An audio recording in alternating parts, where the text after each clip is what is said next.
Welcome to Inside the Pickle Jar, a podcast where we dive into the wonderfully quirky world of neurodiversity. I'm Tonya Weaver, your friendly neighborhood relationship coach specializing in neurodiverse individuals and neurodivergent myself. From communication tips to managing those "did you really just say that" moments, every episode will share real-life stories, expert advice, and practical strategies to help you tackle obstacles and build stronger, more fulfilling connections. Listen on to Inside the Pickle Jar, where every connection matters, every pickle has its place.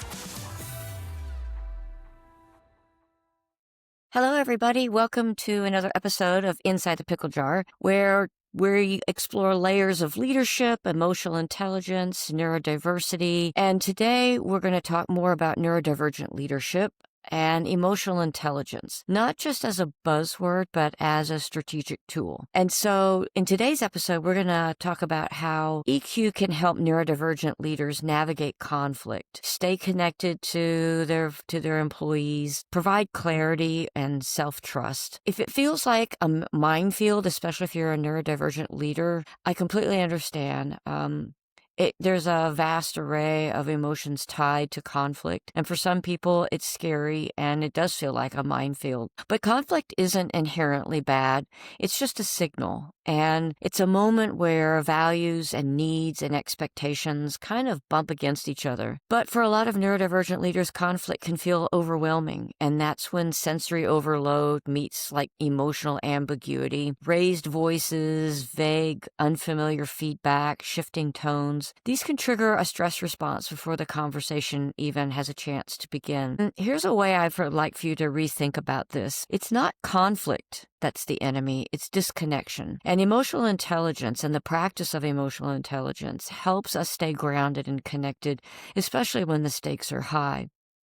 So emotional intelligence, or EQ, it's kind of a compass in a foggy forest. You know, it doesn't eliminate the terrain, but it does help you orient and pause and choose your next step with intention. So here are some fundamental truths. Many neurodivergent folks process language very literally, and that makes indirect or sarcastic feedback feel confusing or even threatening. I know I personally kind of get lost in trying to decipher and actually manage the conflict at the same time. So a lot of other things going on when I feel like somebody has directly confronted me and they're upset with me and I don't really understand. When they're being hateful or sarcastic, I really do better with people just being direct and honest, especially if they can do it in a calm way. Now, sensory sensitivity means that loud environments or rapid fire interruptions can really spike cortisol before the conversation can begin. And that also adds to the overwhelm of feelings that a lot of neurodivergent people experience. So just know that emotional regulation might look different. There might be less facial expression, delayed processing, or sometimes just some time to respond. On the flip side, neurodivergent leaders bring incredible strengths to conflict. They'll have a lot of pattern recognition, systems thinking, direct communication, deep empathy, especially when given some time and space to process. So EQ isn't about changing who you are. It's about building tools that help you stay regulated, curious, and connected, even when the emotional weather kind of shifts. So I'm going to talk you through, I have several notes in here, so I'm going to be looking down a lot. I know that on several of my videos, I do have trouble looking directly into the camera, and I tend to look off as I think through what I'm going to say to you. So I'm going to try to avoid some of that if you're watching me on camera through YouTube. If you're just hearing me on the podcast, it won't make any difference, but just letting those that are on YouTube understand why I'm looking down quite a bit as I manage my notes. So, you know, we're all expected, leaders are expected, it seems like, even some employees, anytime you're in a leadership, even if you're just a change agent type of leader, you always typically feel like you have to be unflappable and all-knowing. You have to be strong and indestructible. But just like everybody else, the leaders are human. We're all human, and we have emotional responses to what happens to us, whether it's at work or at home. And unless we're just really aware of what we're doing and are very aware of these strong emotions, we can react sometimes that detract from what we're trying to do and from psychological safety, which is what we're all trying to get get back to. So if you can imagine a situation where someone asks a challenging question in a team meeting, and the team leader might get visibly defensive or responds harshly to that person, in that quick interaction, the leader has already signaled that the entire team that it's not safe. And then the person who asked the question might be embarrassed or humiliated. They might undoubtedly feel reticent about ever speaking up again. And then others who witness the exchange will be hesitant to ask a question, or maybe even volunteer to offer a viewpoint, which cuts down on the dialogue and makes it really difficult to have challenges and other viewpoints being brought to the table. So to create a psychologically safe environment, leaders need to become what we like to call bravely self-aware and learn how to manage their reactions. It's really important to remember that managing doesn't mean that we deny that you have those emotions. I just want to remind, I talked about this in the episode last week about we're feeling creatures. Everything gets processed through our limbic brain. So it's natural to have these strong reactions. And that's how we first realize, that something's going on and we need to respond. But getting in touch with how we feel allows us to choose a more productive response rather than just being unconsciously ruled by our emotions. And when we develop greater self-awareness through emotional intelligence, we'll inevitably come directly a square in the face with our inadequacies, and that's sometimes tough. We don't like to see our weaknesses, and it's really common to start doubting your ability as a leader when you start reflecting on, I think I'm inadequate, I think I'm weak, I don't think I can manage my emotions, I always have a knee-jerk reaction. And then you get called up in front of HR, and then you have a whole other set of problems that you have to deal with. Well, rather than thinking that we're weak, we can use our self-awareness as something that will help us build a safe environment where everybody will feel like they can be a productive and imperfect selves as well. And so it's really important that you as leaders look at this as providing an environment for everyone to be themselves. So here's a story I'll tell you about what shows that managing reactions, how it can be so important in a meeting. So let's say that you're in a leadership meeting and you're talking about changes to your organization. And one of the colleagues speaks up and says to another one that they don't see the value in the organization and think the whole team could just be eliminated. And that can cause a real visceral reaction to everybody else who overhears this. I know how I would feel if someone said that to me. Then once the initial shock wears off on the leader, if instead of just having a knee-jerk reaction, the leader pauses and just takes a breath, and then in a calm voice says, with real curiosity, can you tell me more about why you see no value in the organization or in the team? So instead of responding to the attack in a way that is just impulsive or angry or defensive, that kind of response can diffuse the entire tension in the room, and that allows further dialogue to happen, and then things can be discussed. At that point, the group can have a productive discussion, and the person who maybe said that the team had any value might end up actually backpedaling and then realizing that they maybe didn't have the full picture. But it allows the openness of the conversation to be available to everybody, including the person who said something maybe a little ugly. This productive and important conversation all happened because there was a pause and a breath and then a curious question. So by being curious and taking a pause, it really helps with presenting an opportunity for everyone to have a discussion. So why you should try this.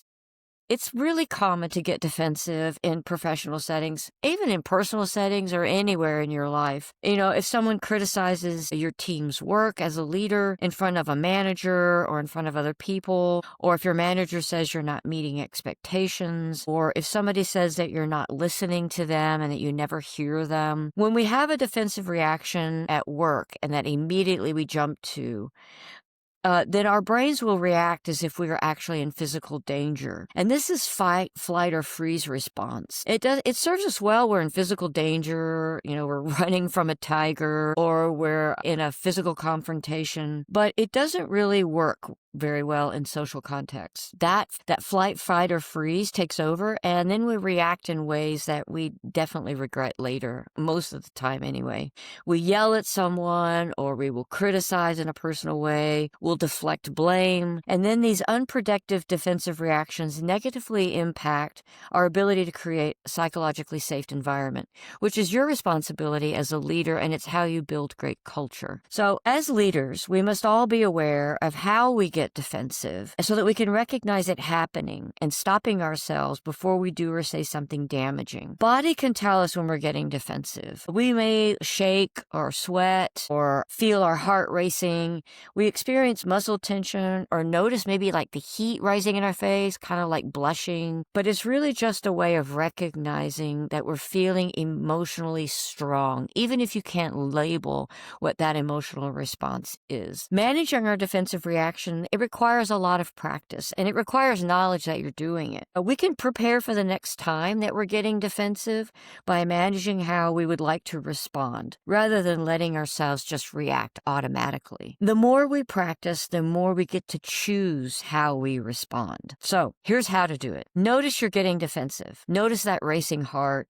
Notice the hot face. Notice that you're feeling tense in your body. And notice that it might be a signal that you're experiencing something very big. And then immediately when you feel that, pause. Maybe you take that opportunity to acknowledge the big feeling. It's the most powerful thing you can do when you feel defensive, because our natural instinct is to respond immediately and not necessarily in a productive way.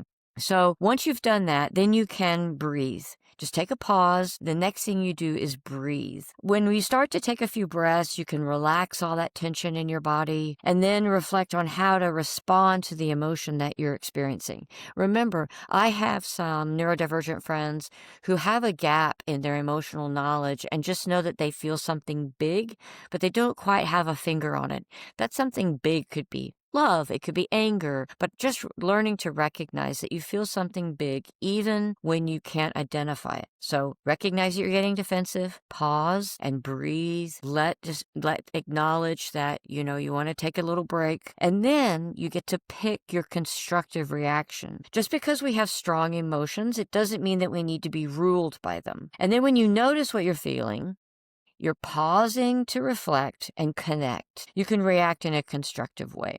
So when feeling challenged, ask a curious follow-up question rather than lashing out. How you react as a leader in situations where you feel defensive can promote or damage psychological safety. Again, as a leader, it is your responsibility to create a culture of psychological safety. So, one thing that you can do to respond productively is to label your emotions. And if this is difficult for you, I completely understand. You might want to start with something like, I'm feeling a big emotion. I'm feeling a small emotion. Remember, your limbic brain rules your body first. Before it can get to the neocortex, your limbic brain is receiving all the information. So, self-awareness is one of the most fundamental skills for leaders. It's only by becoming aware of your emotions through emotional intelligence that we can control how we respond in the moment. And so one of the best ways to be emotionally mindful is to label what we're experiencing in real time. It can be more challenging than we think, so we don't always have the vocabulary to express our emotions beyond happy, sad, angry. And for some, again, as my neurodivergent friends, it's big or little. It may not even be as simple as happy or sad. It may even have to be even simpler than that. But research has shown that the simple practice of labeling or naming our emotions can have a beneficial effect on our brains. When we label our emotions, we're taking back that control that we have. And so by labeling, you decrease the emotional response. You take it from maybe big to not so big, and then not so big to maybe middle big, if I can coin a phrase. And that allows our thinking and reasoning to then take over. You're giving enough pause for our neocortex to come in and tell the limbic brain, I see you and I hear you. I'll take it from here. While we label our emotions silently, it's what you're supposed to do, is to control our reactions. We can then share our feelings with others. It makes it easier to have a conversation about them. This vulnerability does help create a safe place and safe space for others to share what they're experiencing, and begins to destigmatize the idea of being emotional. Let's remember, emotional intelligence used to be considered only a soft skill, and it didn't used to be valued. I'm from a generation and I'm from a neurotype that says hard skills are all that matter. Your IQ, your technical skills. We're now moving into an era where your emotional intelligence is the most valuable thing that you have. You can grow it and you can manage it. So we just want to handle our reactions so that they can be more productive. So here's how you can do that. Notice when you're experiencing strong emotions. Just like before, you want to recognize the burning face. Am I feeling proud? Am I feeling anxious? Am I sad, relieved, ashamed, resentful, maybe bitter or hopeful, afraid? And then refer to a list. There are several emotional wheels out there. I will put a link in the show notes so that you can go find what I find is one of the best emotional wheels out there. And what it does is, I think it's a very useful tool. What it does is on the outside, it has big sections for the bigger bucket of emotions. And then it has sections that are a little smaller that help you dial into maybe a more nuanced. And then it has even smaller sections in the middle that really fine tunes it. And some of the wheels are reversed, where the big feelings are in the middle, where it's like sad, happy, angry, and then it gets bigger and bigger as you go out. So I'll put a link in the show notes to that. So if you need to refer to that, sometimes you just don't have the right word to describe it exactly. And there's a helpful list of words that you can use if you just keep it tucked. Maybe you have a picture of it on your phone, and then you can use words, and then you can scan it so you can explain what you're experiencing. And then also acknowledge the emotion without judgment. It's okay to label your feelings. It means the neocortex has stepped in and allows you to put a breath and a pause in the situation, but don't judge yourself for the feeling them. If you say to yourself, I'm feeling humiliated about being confronted or criticized in front of staff, just acknowledge that to yourself, but don't judge yourself for that. Then as you label them, take a breath and slowly exhale. It will help distance you from the emotion and allow you to calmly decide how to respond. So by labeling, you gain self-awareness and take back control of how you should respond. So what you also want to do is you're thinking about leading others through conflict and how to navigate conflict. Watch out for blind spots. Watch out for what are the stories that you're telling yourself. Your human brain is a storytelling machine, and if you give it a few data points, it's going to right away come up with a story. It happens really fast. Your limbic brain is really good about doing whatever it was trained to do and whatever the neocortex help it to define to give you this gut reaction. And it's very automatic because it relies on our intuitive thinking, or the limbic brain. And Daniel Kahneman, if you've ever read any of his books, he calls it System 1 thinking. Our brain doesn't have a sense for what it's missing, and it's optimized for coherence, not necessarily for being correct. We need to become more aware of this part of our brain. It creates a lot of biases for us. A couple months ago, I did a whole series on what emotional intelligence is, and I talked a lot about the biases and the blind spots that we can't get rid of. They're on the flip side of our brain's capacity to deal with complex problems and making big decisions. We can, however, raise our awareness of our biases and blind spots. Once you're more aware, then you can see your brain's stories for what they are. These are just stories based on limited data and not necessarily the truth. We can develop healthy suspicion of our brain's favorite hobby, and that is jumping to conclusions. So if you cultivate an awareness, it's super critical for leaders who want to manage their reactions in a much more productive way. This brings out the best in other people as well, and then you don't fall prey to being naive or even being self-righteous.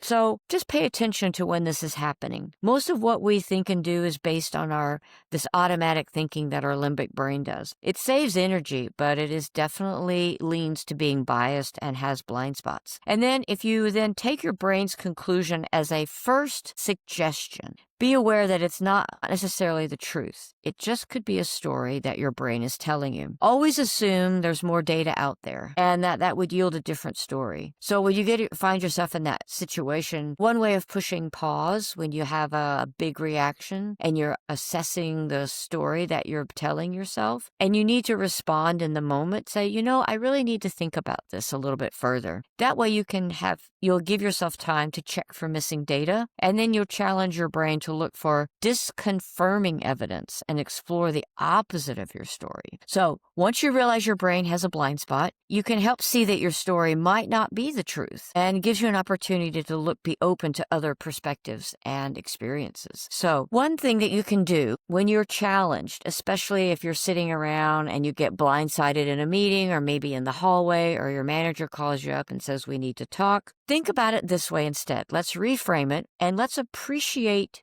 being challenged. You need to maybe think about thanking people for being courageous to step forward and give you an opportunity to think about things differently.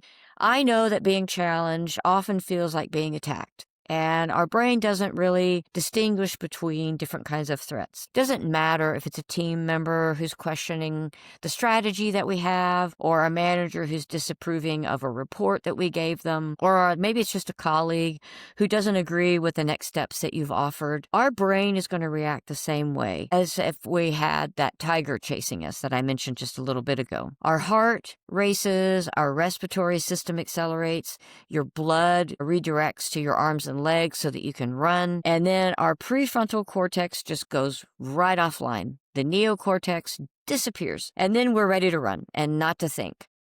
Our autonomic nervous system has activated this fight, flight, or freeze response that our limbic brain has turned on for us. And so once was a good idea and a good choice for our survival, it just really isn't useful in our workforce today. This fight, flight, or freeze response, it really narrows our mental capacity. It makes us unable to have conversational skills. And I know as a neurodivergent person, it really shuts everything down. I get so flustered when I'm caught off guard with conflict. I really have had to learn to pause, to take a breath, and to think through some of the things that I thought was my initial response. If we allow ourselves to be triggered, then we end up with playing a blame game, or we could just become reactive. And our conversation partners think, well, now it's not safe to talk to them. I can't be confrontational. I can't challenge them. I can't question them. I can't even provide anything that I think that they need in order to be a better leader. We're just going to have to settle for groupthink. And then you end up with a culture of silence. And that's a terrible culture. And then it starts feeling like bullying, or you're not psychologically safe anymore. The key is to step out of an automatic reaction and then to be aware of what's happening and just pause, and then you can choose a more productive response. It's kind of like making a U-turn in the middle of a conversation. Rather than turning away from the challenge, you can turn toward it and then thank the person for having the courage to bring this up. Thank you, Tom, very much. I really appreciate you bringing this to my attention. Then we can do this even if we disagree with the person who's challenging us. By showing our appreciation for them being open, we then give everyone the courage to speak up. And that is not a culture of silence. That's a culture of respect and honesty. And it also gives a lot of neurodivergent employees the safety to also say what's on their mind, because they'll be the first ones, as I talked in the last month about, we're the canaries in the coal mine. When we start shutting down and we stop speaking, things are beginning to go wrong, because we're the first people that will do that. We are always looking for a lot of safety unless, we feel comfortable with our environment. So here's how you go about doing it. Recognize that when you're being challenged, become aware of your body, just like we did with the other practices that I've discussed. If your body is reacting with the accelerated heart rate, shallow breathing, label it. Use that emotional exercise I was just talking about to label those emotions. I feel attacked. My heart is racing. Then we're going to go back and do, again, pause and breathe. Deep breathing activates the parasympathetic nervous system, which is the antagonist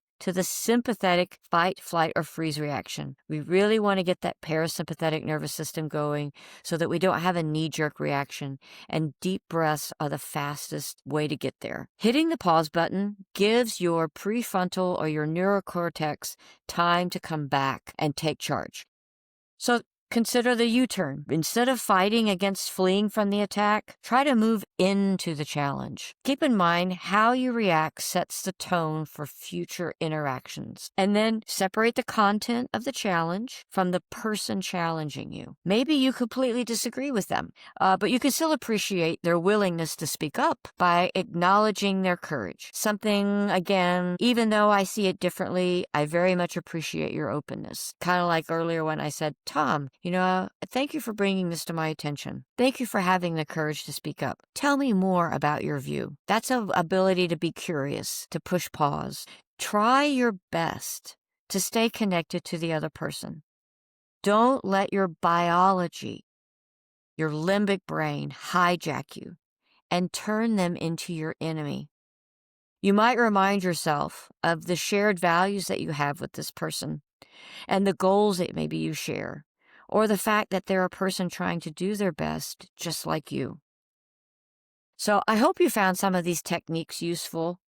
I want to invite everybody to grow and evolve, as, conflict is not something we're ever going to get rid of. You will always have to face this, but if you can do it in a humane, kind, psychologically safe way, if you can provide that kind of culture, you'll create an environment where people want to come work for you, and that you will have your pick of the best and the brightest people on your team. So, conflict doesn't have to be chaos. With emotional intelligence, neurodivergent leaders can turn tension into transformation by practicing emotional intelligence themselves. So, thanks for joining me today. Next week, we're going to talk a little bit more about feedback loops, how to give and receive critique, and keeping trust. So if you like this episode, please share, save it into your podcast archive so you can refer back to it in case some of these techniques resonated with you. Until the next episode, stay curious, stay kind, and remember, clarity is a form of care.